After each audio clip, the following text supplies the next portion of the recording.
चौपाल की बात news point के साथ में आप सबका स्वागत, आप सबको नमस्कार।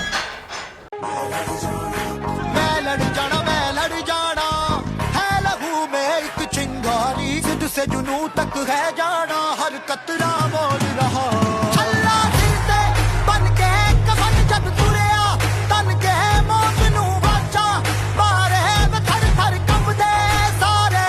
अल्लाह दिल से बन के कफन जब तुरया, तन के मौत नू बाचा मारे में थर थर कंबदे सारे।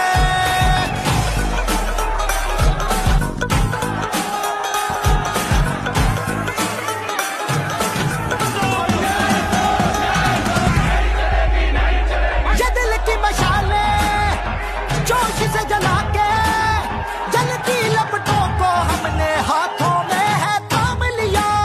आज हम बात करते हैं चौपाल में उत्तराखंड की राज्य सरकार के वित्तीय प्रबंधन पर। महालेखाकार ने जो आपत्तियां जो वित्तीय प्रबंधन पर सवाल उठाए हैं उस पर बात करते हैं। और निश्चित रूप से संविधान की अनुच्छेद 204 और 205 के अनुसार जो राज्य सरकार को विधानसभा में अनुमोदन लेना था वो अनुमोदन नहीं लिया गया। और 2023 से और 2024 के बीच में लगभग 7,300 करोड़ रुपए का जो खर्चा है उसका अनुमोदन राज्य सरकार ने विधानसभा से नहीं कराया। और इसके अलावा और भी बहुत आपत्तियां आई है कि 2023 से 2024 तक लगभग 55,000 करोड़ रुपया महालेखाकार परीक्षक ने जो रिपोर्ट सौंपी है उसके अनुसार उसका अनुमोदन भी विधानसभा से नहीं किया गया है। और कई अहम बिंदु वित्तीय प्रबंधन पर महालेखाकार ने अपने सवाल उठाए हैं। और मैं समझता हूँ कुछ ऐसे बिंदु हैं जो कैग की रिपोर्ट में आए हैं उससे राज्य सरकार को कटघरे में खड़ा करते हैं, राज्य सरकार के वित्तीय प्रबंधन को कटघरा में खड़ा करते हैं। और महालेखाकार की जो रिपोर्ट है वो कई विसंगतियों की ओर भी इशारा कर रही है। और मुख्य सेवक की जिम्मेदारी संभालने के पश्चात मैंने राज्य में देखा कि हमारे राज्य के युवा नकल माफियाओं के कारण दर दर की ठोकरें खाने को मजबूर हैं। इसलिए मैंने पहले दिन से 4 जुलाई 2021 को मैंने जिस दिन इस पद और जिम्मेदारी की शपथ ली उसी दिन ये संकल्प लिया था कि जितने भी हमारे राज्य के अंदर ये पद रिक्त हैं उन सभी पदों को हम भरेंगे।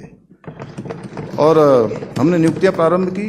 इस संबंध में जब विज्ञप्तियां निकलनी प्रारंभ हुई और परीक्षाएं आयोजित होने लगी तो वर्षों से उत्तराखंड को दीमक की तरह खाने वाले नकल माफिया फिर से सक्रिय हो गया। माननीय अध्यक्ष महोदय, आपके माध्यम से मैं इस सम्मानित सदन को बताना चाहता हूं कि उत्तराखंड में देश का सबसे सख्त नकल कानून लाकर हमने नकल माफिया की रीढ़ को तोड़ने का काम किया है। इसी का परिणाम है कि पिछले 4 वर्षों में हम रिकॉर्ड 30,000 से अधिक युवाओं को सरकारी नौकरियां प्रदान करने में सफल रहे हैं, जो पूर्व की हमारी सभी सरकारों के कार्यकाल से 4 गुना से भी अधिक हैं। और परंतु कुछ लोगों को ये रास नहीं आ रहा है कि युवा पारदर्शी तरीके से भर्ती हो रहे हैं। गरीब माता पिता का बेटा बेटी उन सबको जो वर्षों से इन परीक्षाओं में भाग ले रहे थे, उन परीक्षाओं में उनको अब चयन का अवसर मिल रहा है। 4,85,00,000 रुपए का ई रिक्शा आदि पर बिना उपयोग के पड़े हैं, इस पर सवाल खड़ा किया है। सेंसर आधारित सॉलिड वेस्ट मैनेजमेंट के मॉड्यूल पर 4,55,00,000 रुपए का खर्च दिखाया गया, जिनका लाभ कैग मानता है कि नहीं मिल पाया। जिन ठेकेदारों के अनुबंधन कॉन्ट्रैक्टरों के समाप्त हो गए उनसे 19 करोड़ रुपया वापस लिया जाना था, वो वापस नहीं लिया जा सका। और लगभग नियम विरुद्ध 155 करोड़ रुपए की राशि का वितरण किया गया है। इसको भी कैग ने सवालों के घेरे में खड़ा किया है।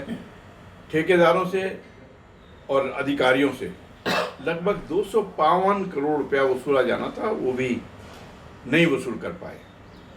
और बिना बिजली के स्मार्ट मीटर और कंप्यूटर दूर फाक रहे हैं, ये सवाल भी खड़ा किया गया है। और वीआईपी मंच से पहले जो बन गया उस पर फिर से 84 लाख रुपए खर्च होना दिखाया, इसको भी सवालों के घेरे में खड़ा किया गया है। और 5 अरब रुपए की बिजली बर्बाद कर दी, इस पर भी अधिकारी जो है हमारे कटघरे में है राज्य सरकार के। कैग ने सड़क निर्माण, पुल निर्माण में बहुत खामियां पकड़ी हैं, उन खामियों की ओर भी इशारा किया है।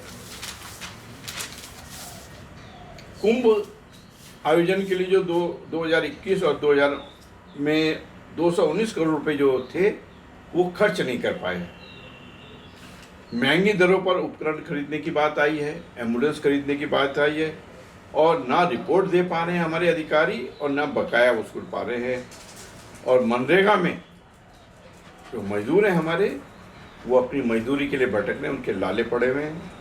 नमामि गंगे पर भी सवाल करें, नमामि गंगे पर गंदगी भी बह गई, पानी भी बह गया और बजट भी बह गया। ऐसे अहम सवाल मैं समझता हूँ कैग की रिपोर्ट पे सामने आए हैं, और मुझको लगता है कि अब राज्य सरकार को इस संबंध में अपना स्पष्टीकरण देना चाहिए।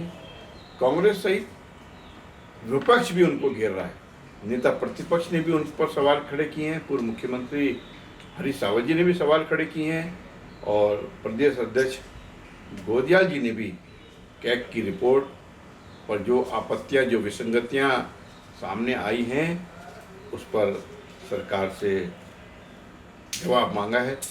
सबसे अहम यह है कि 55,000 करोड़ रुपया आपने खर्च कर दिया बिना विधानसभा के अनुमोदन के। अब समझ में आता है कि सरकार विधानसभा का सत्र से क्यों बचना चाहती थी। सरकार ने जो सोमवार का दिन प्रश्नकाल होता है उसको निरंतर टालने का प्रयास क्यों किया है, ये अब लोगों के समझ में आने लगा है।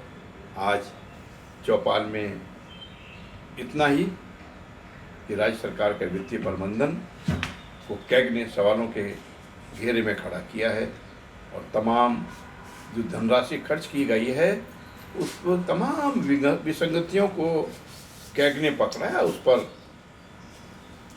घोर आपत्ति विसंगतियों को इंगित किया है। हमारा मानना है कि राज्य सरकार को इस संबंध में सामने आकर जवाब देना चाहिए।